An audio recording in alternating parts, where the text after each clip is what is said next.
my critical theme today is that we've got to get beyond defense, we've got to get beyond government, and we've got to get to the fact that this is a whole of society effort.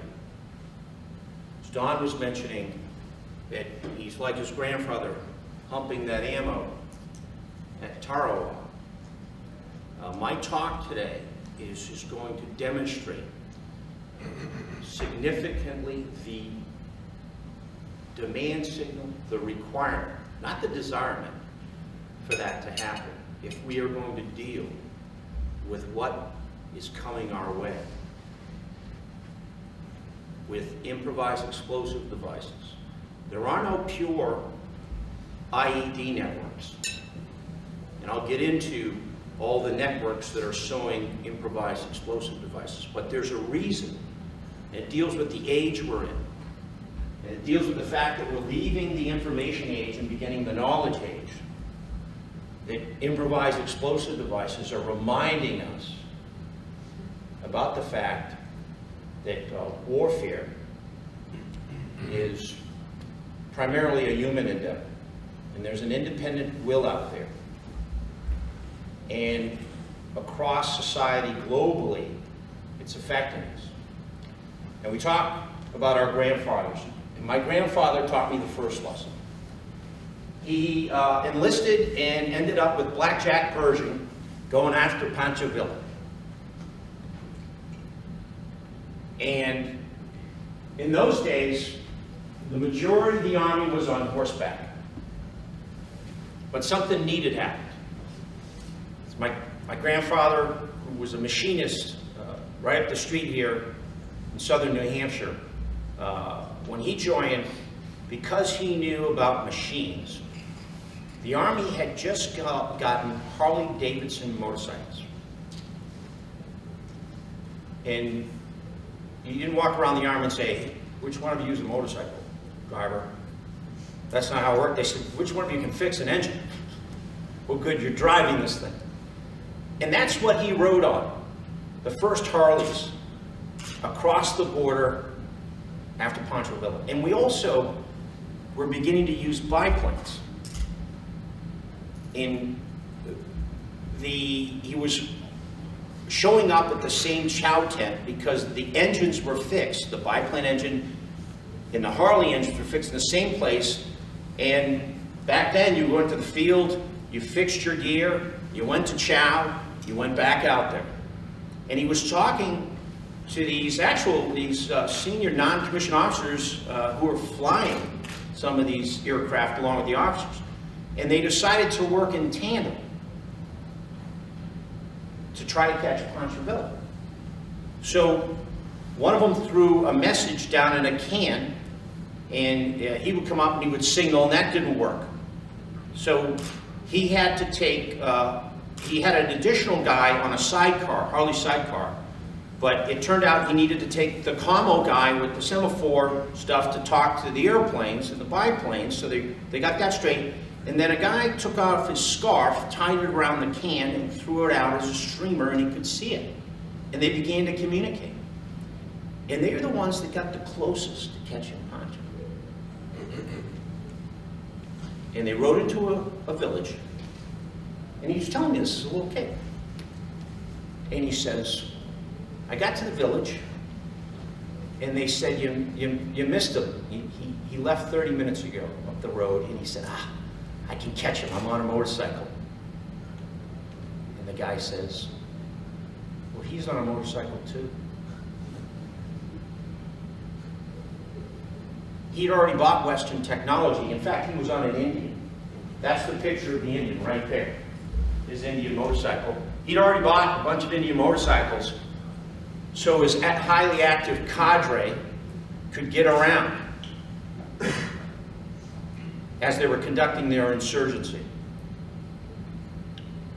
And Indian Motorcycle Company at the time didn't conduct any due diligence, even though they read the newspapers, and they sent that gear right to Pancho to be used against us. So let me tell you something you probably don't know. along the same lines. Iranian actors went through our friends, the Singaporeans, who went to a veterans-owned business here in the United States and bought dual-tone, multi-frequency boards whose dB gain could get across our defenses. And they put them in explosive form penetrators and the improvised rocket-assisted projectiles. And they maimed and killed a bunch of us overseas. So the bad guy has technology too. And in the information age, in the global world we're in, the lines of communication that we secure will be used by our enemies significantly. And now we're moving out of the information age.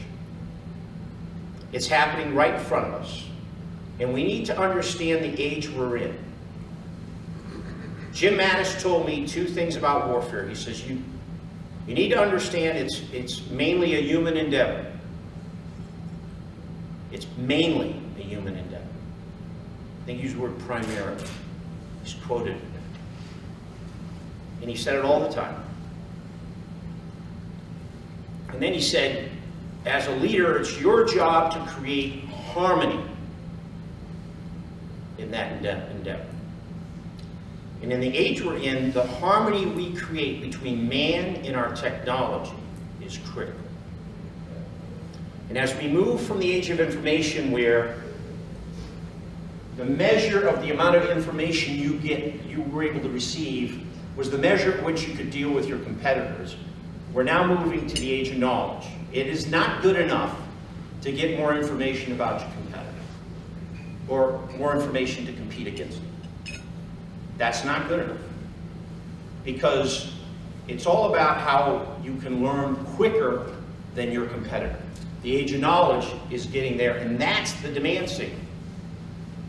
In an insurgency, and you look up in the counterinsurgency manual, I was part of the writing effort between the Army and the Marine Corps for then Jim Mattis, because I was then at the schoolhouse. And on the first page we wrote, an insurgency is a learning competition.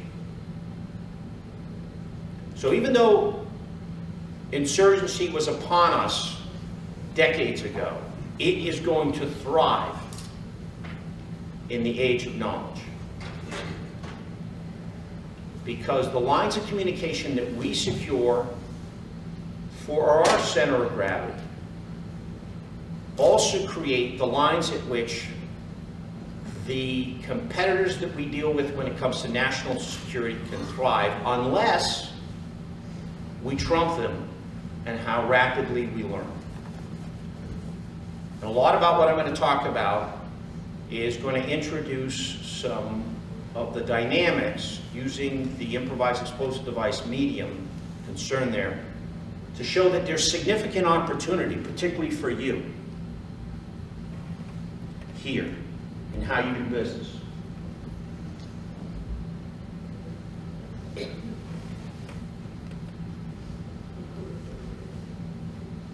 Clearly, you could go to Iraq and Afghanistan, and you could have seen what happened in Boston every single day.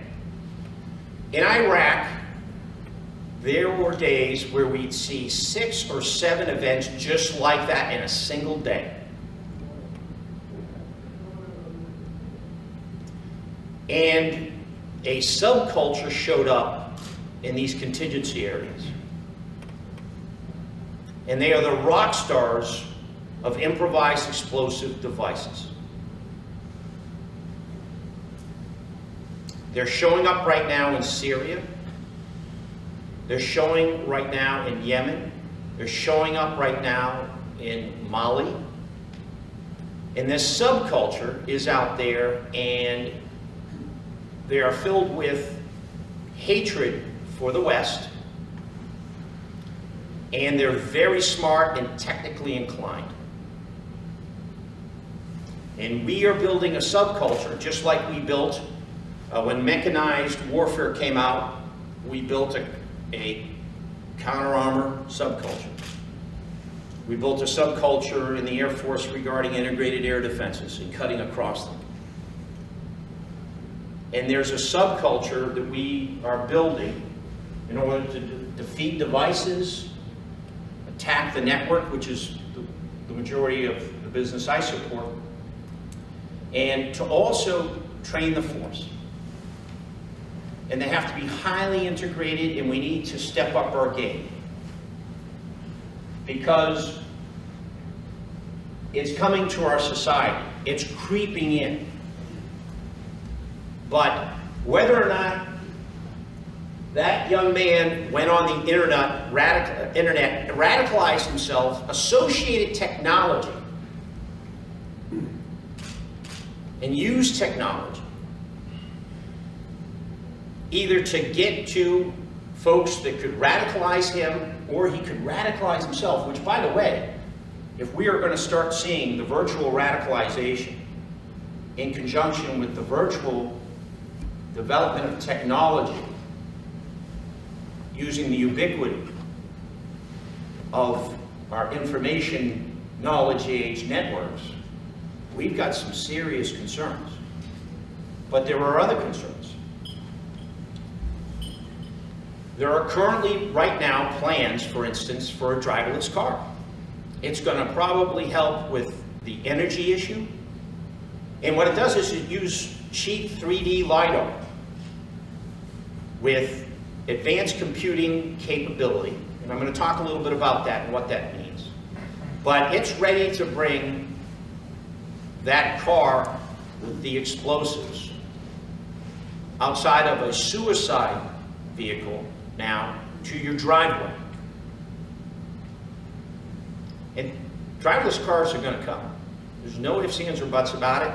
Google has gone full out as a company in order to afford us these great opportunities to get around in a driverless car.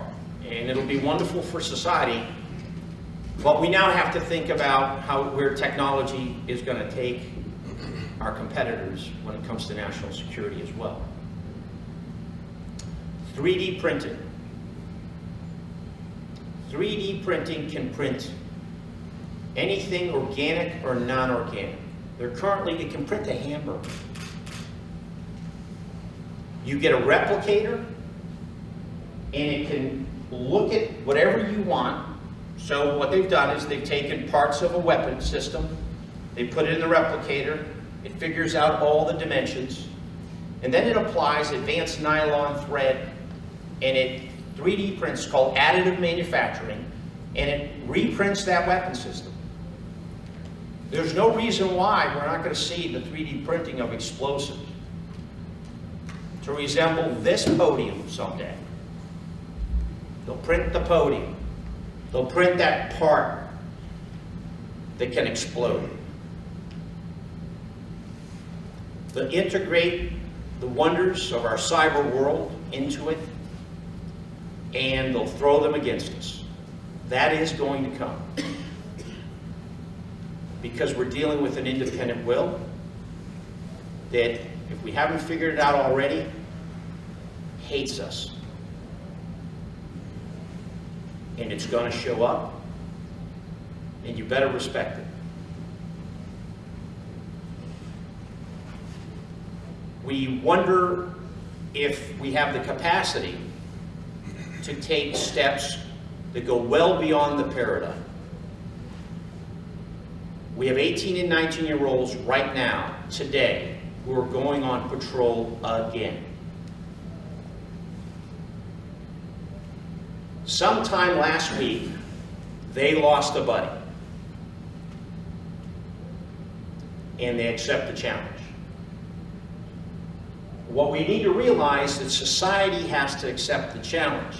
An Indian motorcycle informed the Army that they had sent the gear to punch out, they would have reorganized how they approached that problem. Had our friends in Singapore not violated agreements and done their due diligence, had the veterans-owned business received information, because they did no wrong, you can imagine how heavy their heart was to find out that 23,000 of their boards had gotten to a foe that means us harm. Had the information gotten to them, they would have conducted due diligence. It is a societal effort. The key thing is what are we going to do and how we integrate well beyond with what we're integrating today. Not just things, but systems connected to human beings, and how we're going to improve our performance also, because we've got to up our game.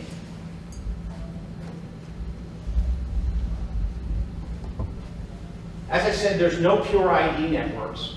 They're global, they're resilient, they're interconnected, and they're very adaptive.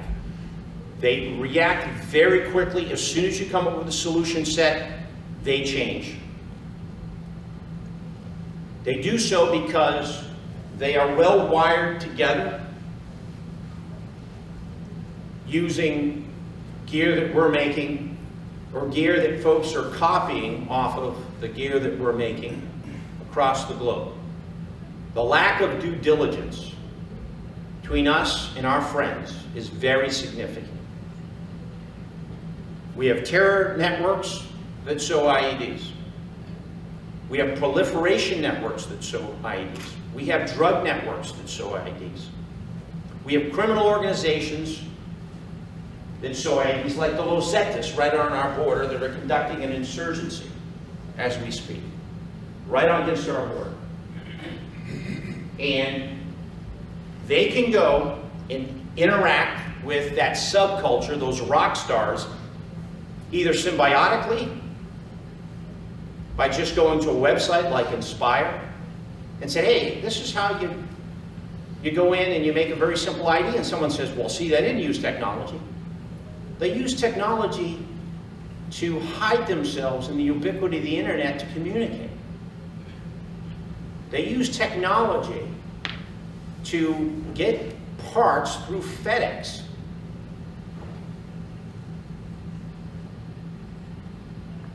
They use technology to change their names, to change their documents. And they're embedded in, it's actually safer for them to exist within us than outside us. We know exactly what to do if they're in an ungovernable space, and we know where they're at. We know exactly how to interrogate them, follow them, and we have rules and authorities that allow it.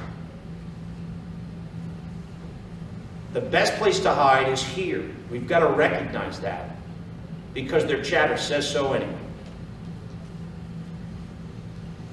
Over 700 IEDs go off monthly outside of Iraq and Afghanistan that are reported around the globe.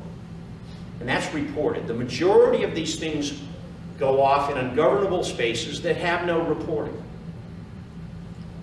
When the French and British governments went into Mali through our assistance, the first things they reported officially to the press was, here are their IED factories, and here's where the improvised explosive devices are going off. That was the first thing they talked about. And this is what we're going to attack. Now, they have insurgent requirements, and they intend to overthrow certain areas in order to put at stake, particularly resource areas that are critical for Western capitalism. You don't hear that talked about much in the press, but the bottom line is the interconnected efforts in Libya, receiving weapons, Al-Qaeda tithing off the drug system in Western Africa, the money, the weapons, the ideology, it's time to move out. And their way of sending the signal and skylining themselves actually is improvised explosive devices. It's a sickness with them. And to me, it's not the challenge. It's their weakness. It's their vulnerability. it's a chance to go after it. They're willing to show us those signals. And we need to look at it that way, globally, how they interconnect.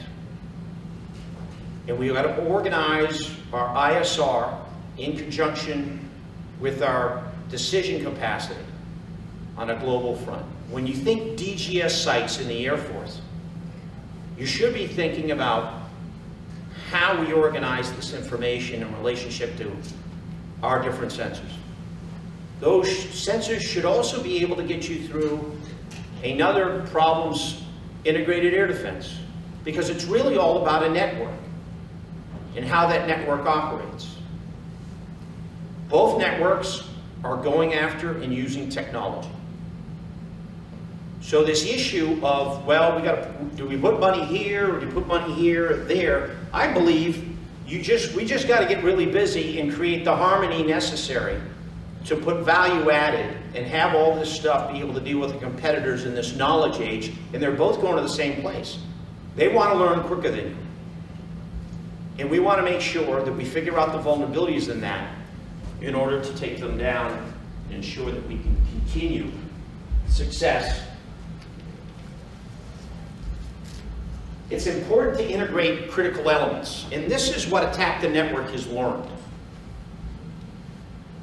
If you don't first start with an operational context, you're all over the page.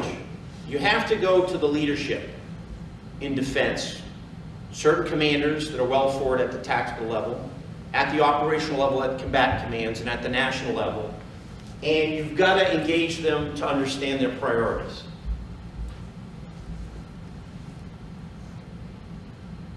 You have to make sure that you understand that operational context into your competitors' priorities as well. And that's the first thing, and you have to do this all the time. And if you're not tying to that operational context, again, you're all over the page. You're trying to do everything, and you're not going to do anything. The next thing is, you have to get an intelligence edge, but you also need an informational edge, and there's a difference. Intelligence is finishing off information. And in our intelligence community, they do wonderful work, but they need to make sure that when they finish a product, they pass it. If they're at NSA, it goes to CIA, it goes to DIA, and everyone agrees and says, okay, that's good, we'll send it out. In the knowledge age, if we don't speed that process up by creating the necessary fusion, we are not going to be able to plan and act at the speed that's necessary to deal with these highly adaptive networks. It's not going to happen. And we found that out, particularly at the Counter IED Operations Intelligence Integration Center, that they spend their days reprioritizing and sending out the 80% solution versus the 100% solution so that the edge user can have it in hand as rapidly as possible. Then they figured out the closer we tie it to the operational context, the more refined that gets. One of the great efforts by the Air Force in this effort was Blue Devil. And initially they approached Blue Devil as, okay, that's an intelligence thing, a bunch of intelligence folks will get focused on that and produce a product. And then it wasn't working as planned, and a squadron commander from an F-16 unit got a hold of it, and he parked the effort next to the operations tent. And he created a door, and they started integrating significantly, and they had amazing results integrating both the intelligence and information edge with the operational context. Before that, it wasn't working. It wasn't that the stuff wasn't good. It's that you've got to be reprioritizing things very quickly in the battlefield because the enemy's so adaptive and so resilient. And so you have to, when you're building stuff, when you're creating these technological solutions, if you are not connecting with the humanity of the decisions, you're not doing it right. If you don't have an operator amongst you when you're doing the chore for a solution, who isn't closely tied to harmonize with that edge user, then you're not doing it right. But still, that's not good enough. Because the next thing you gotta do is, it's not just about a technical edge about IT or analytical tools. Our technology that's being used against us is being used against us because we don't have technical analysts who are part of the end game to saying, look, this is where they're going. We can't counter their adaptations, particularly in technology, unless we have an analytical effort where science and technologists are not just producing, but they're doing analysis and synthesis against the foe. How many organizations have you walked through and found the scientific edge, producing scientific layers about what your enemy's doing? Back in Poncho's time, you would have had, it would have been, you know, very rudimentary. You could have had a section of machinists saying, hey, you know, those tracks are from a motorcycle. He's got motorcycles. Today we need someone who says, here's his cybernetic layers, here's how he's communicating cybernetically, here are the critical vulnerabilities in that, here's the technical stuff he's buying, here are the critical vulnerabilities in that. Sitting at the table with everybody, the military edge user, the gentleman from the Department of Commerce, the Technology Protection Enforcement Group, which, by the way, is the only interagency body codified in law outside defense in the National Security Council, and we don't use it. National Export Enforcement Initiative, one of the most powerful bodies right now to act with the technical edge. It has 6 departments of the U.S. government in it. The coordinating authority is the Department of Justice, National Security Division, Counter-Espionage, Deputy Director. Why is he so powerful? He's the National Export Coordinator, so he knows everything about the import and export of Western technology to other nations. He has also got the most lawyers against more titles of the U.S. Code. So he can tack across 16 titles and all the relationships with all those countries. And he can tell you, if you work with him, where technology is going into who, and how it can be attacked with different authorities. But he needs the inputs. He needs the cueing. He needs you to say, our scientists have found out, our technologists have found out this on the battlefield rapidly, and we need to stop that. Because we have tons of Western components that have been thrown against us. We find them all the time embedded in our soldiers. Doctors pull them out, they go to sexy labs, we look at them, and fortunately we got a model number, but not a lot number.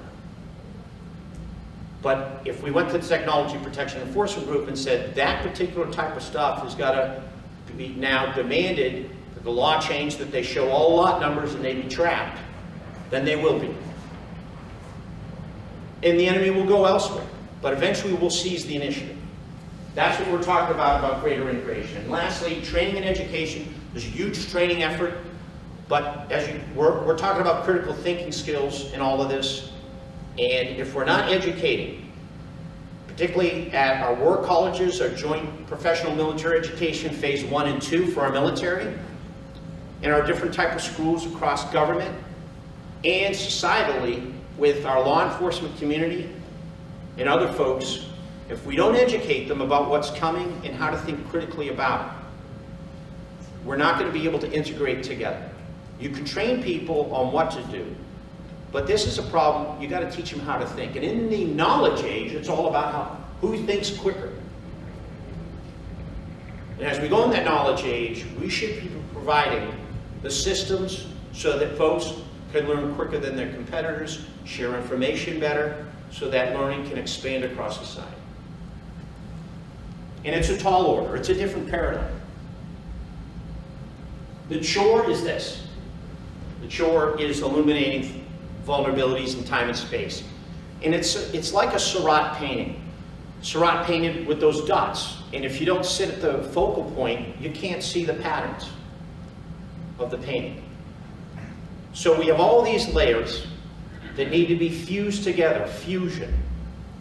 But I'm going to talk about the fact that we as human beings have got to deal with something else, and that the painting is adapting. It's not one painting. It's constantly changing, the threat. And there's so many dots, if you're going to do this right, that we reach a ceiling. And I'm going to talk about that. And I'm going to show you some things that are coming of age, that are real neat. And it's an example, if we latch onto them and start to employ them in conjunction with our military systems, how quickly we can race across society and confront this issue.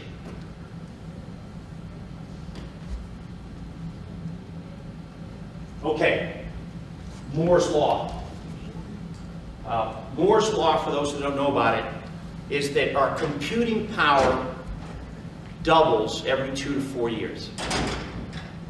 And so there's been great work also on the other side. You can see how living organisms have in their brain housing group the ability to compute at a certain speed.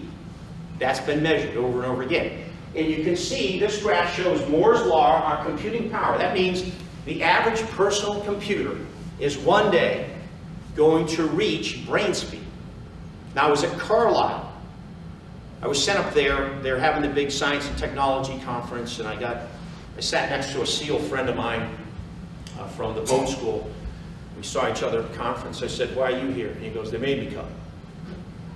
And I'd just become a contractor, and they said, "Hey, Raj, head up there, go see what new technologies and science, where science is going." So we sat down next to each other, and it was an auditorium, there was a couple thousand folks there, and a scientist started off, and he shows the slide.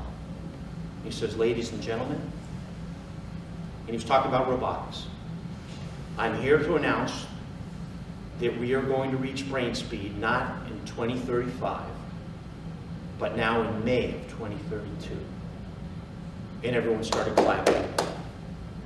And I started laughing. You know, I just left a career, 27 years in the Marine Corps, and that was just kind of funny. So everyone stopped clapping, and you could hear me chuckling, and the man says, besides to embarrass me, I deserved it. He goes, "Sir, do you have a question?" You know, and I could see my SEAL friend start laughing. Here it comes.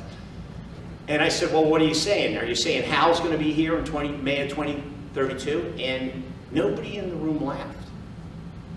They're all scientists. And he says, "Yes, sir, that's what I'm saying."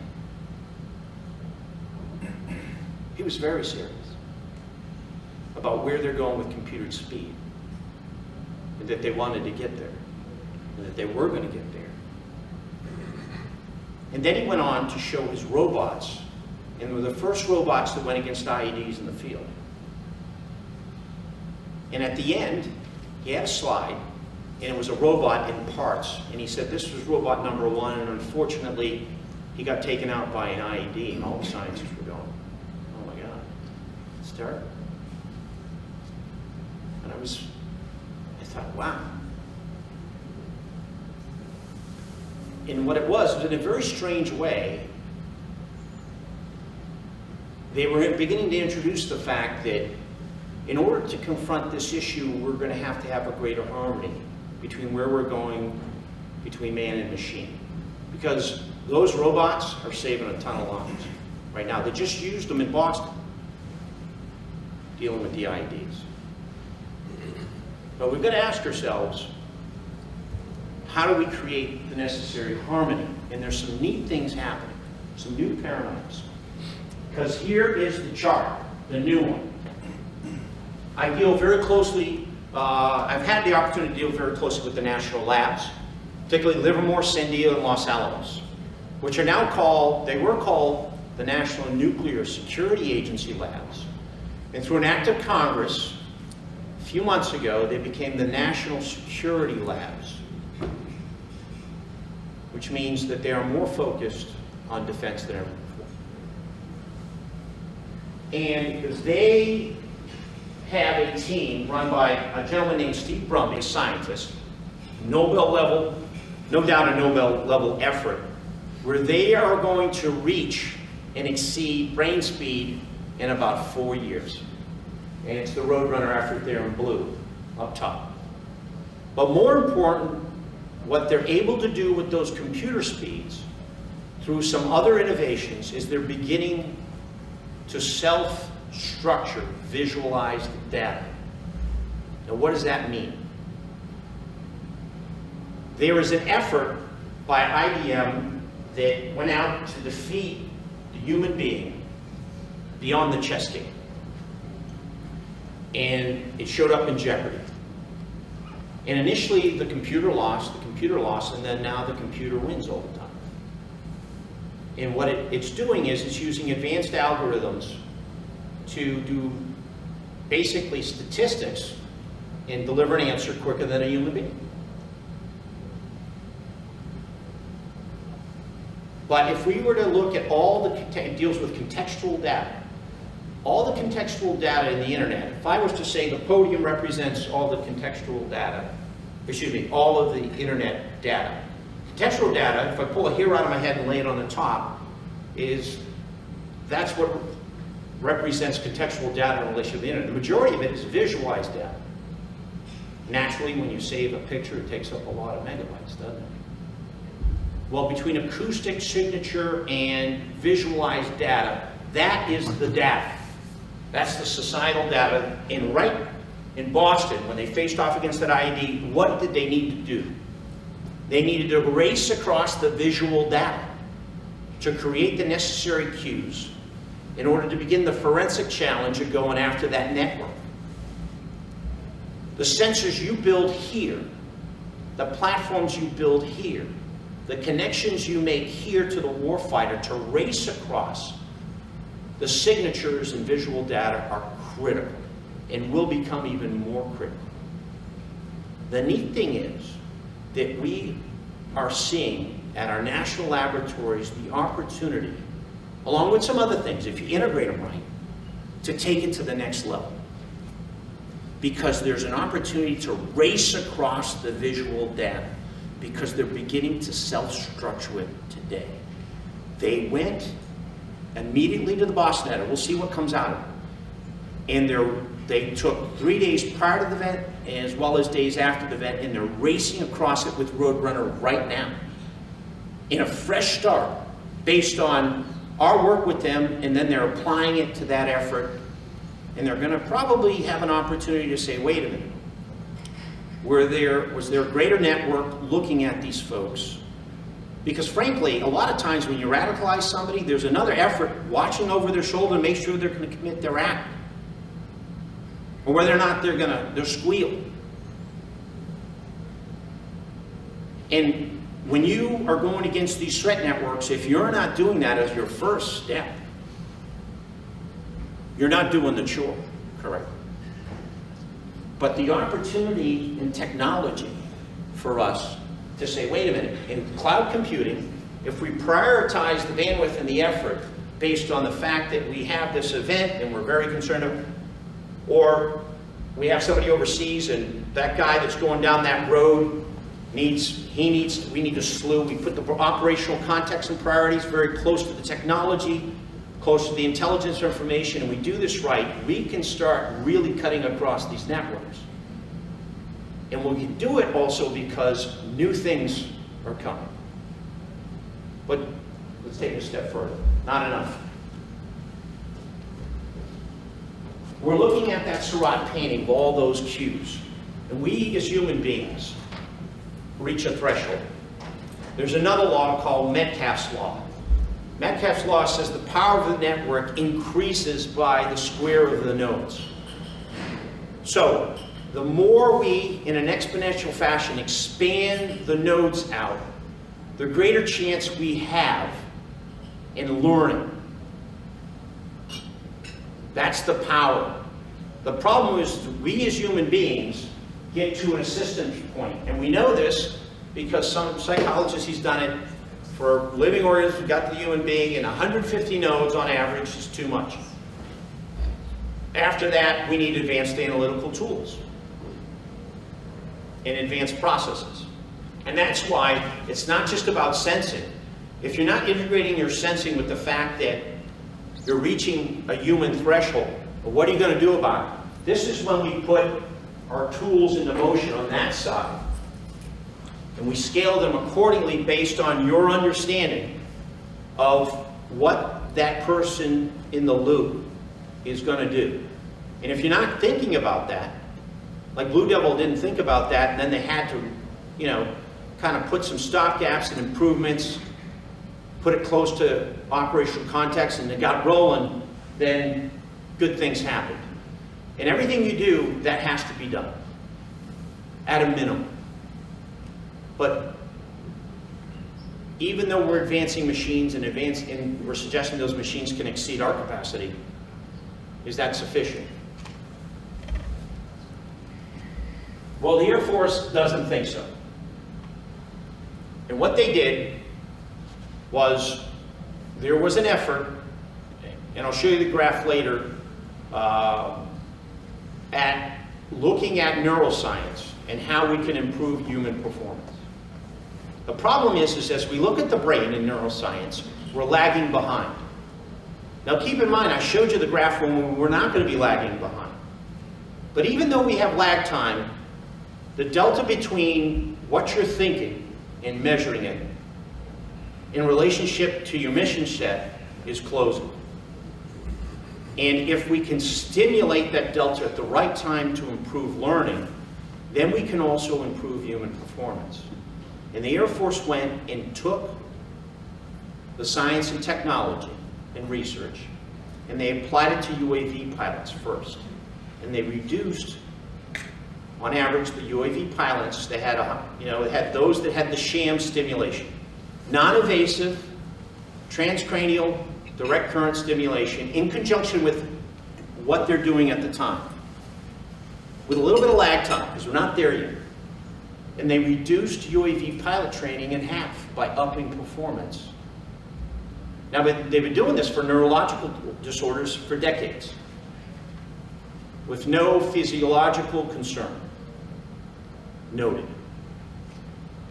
And now the Air Force is starting to do it with those that are analysts on synthetic aperture radar in relationship that aren't UAVs.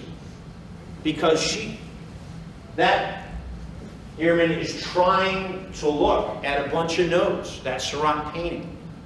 But she's reaching her Dunbar's number, and she needs to be supercharged. And you might say this is science fiction, but this is reality for the United States Air Force. They're leading the way. Currently, the Marine Corps I graduated from is considering introducing yoga, believe it or not, in order to improve your ability to think critically and deal with stress, which is very, very important, extremely important. Okay, so some services are taking other paths. The point is some really neat stuff is coming. You don't have to think about just improving the machines, but using technology to improve the human beings and integrate. And it's happening. But where are we going to take this? If you go to the 711th well-financed human performance wing and start integrating their efforts in what you're doing, you can up the game ahead of our competitors. And the chore is to learn quicker than them. And we're going to have to do it across the broad set of defense, the government, and other parts of society.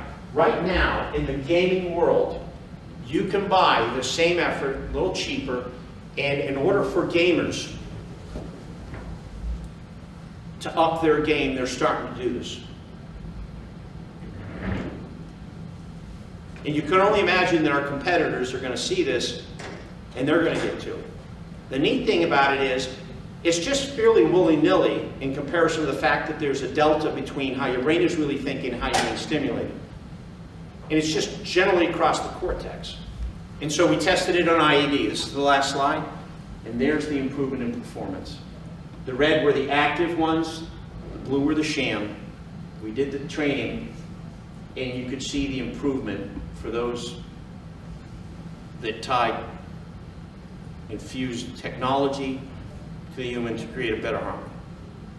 It's just an example of upping the game. We don't have to stay in the current paradigms to solve these issues.